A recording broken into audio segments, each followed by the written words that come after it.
Ko te reo, te waka kawe i oku whakaaro, i oku roro ki o. Te miharo, kei a tātou tonu tō tātou reo.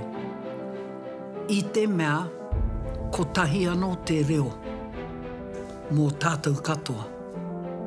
Ko te mea pokake, kei tēnā iwi tōna mita, kei tēnā iwi tōna mita, kei tēnā iwi tōna mita.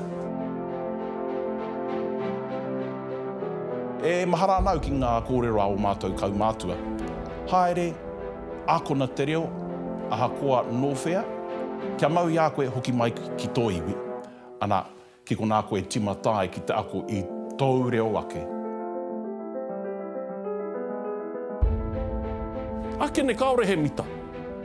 Ake ne kaore he mita o tēnei takiwa. Engari ko te whakaaritanga, o te tukunga o tērā, kei reira pia te iwitanga.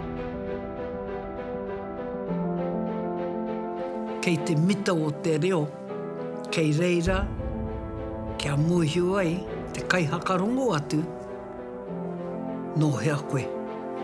Kei te mita o tō reo.